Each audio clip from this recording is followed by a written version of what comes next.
ये रेसिपी जो मैं बनाने जा रही हूँ बच्चों को बेहद पसंद आने वाली है। सिंपल सी रेसिपी है।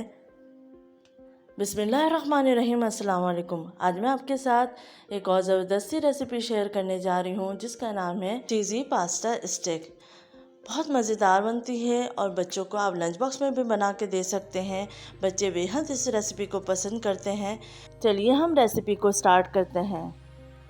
यहाँ पे मैंने सबसे पहले ले लिए हैं पास्ता, जिसको मैंने बॉईल कर लिया था। पास्ता आपको थोड़े हार्ड बॉईल करने हैं। अब यहाँ पे मैंने ले लिए स्क्यूअर्स और इसमें हम पास्ता लगाएंगे। तो 1 बाय 1 आप पास्ता इसके अंदर लगा दीजिए और इसी तरीके से हम तमाम स्टिक्स को तैयार कर लेंगे। 1 बाय 1 आप लगाते जाइए और इस तरीके से मैंने तमाम स्टिक्स को तैयार कर लिया है।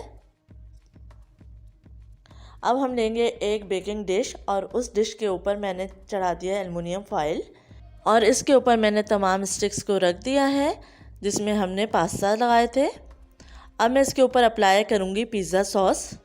तो तमाम स्टिक्स पे हम पिज़्ज़ा सॉस अप्लाई कर देंगे। फिर इसको टर्न करके दूसरी साइड से भी हम पिज़्ज़ा सॉस लगा लेंगे। पिज़्ज़ा सॉस की जगह आप केचप भी अप्लाई कर सकते हैं। अगर आपके पास पिज़्ज़ा सॉस नहीं है तो आप इसकी जगह केचप भी लगा सकते हैं। अब दोनों साइड पे मैंने पिज़्ज़ा सॉस अप्लाई कर लिया है। अब मैं इसके ऊपर डालूँगी मोज़रेला चीज़, जिसको मैंने ग्रेट कर दिया था। तो तमाम स्टिक्स पे हम मोज़रेला चीज़ लगा लेंगे। उसके बाद मैं इसके ऊपर शिमला मिर्च के पीसेस रखूँगी जो कि मैंने बारीक काट लिए थे।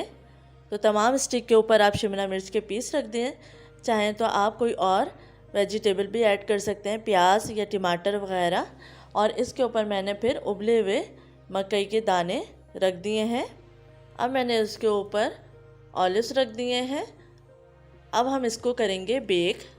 अगर आपके पास ओवन है तो आप बेक कर लीजिए, वरना आप इसको चूल्हे पे भी बना सकते हैं। तो यहाँ मैंने एक पैन को पहले से ही गर्म कर लिया था, प्री हीट कर लीजिए और उसके ऊपर एक स्टैंड रख दीजिए और उसके बाद हम रखेंगे ये डिश और उसके बाद कवर कर देंगे। और इतना आपको पकाना है कि स्टीम बन जाए और चीज़ मेल्ट हो जाए ऊपर की। तो यहाँ पे 10 से 15 मिनट कवर करने के बाद चीज़ मेल्ट हो चुकी है और बहुत ही अच्छी खुशबू आ रही है और बहुत ही मज़ेदार है ये रेसिपी। इसको ज़रूर ट्राई कीजिएगा। अपना ख्याल रखिएगा। फीडबैक देना मत भूलिएगा। अल्लाह हाफ़िज़।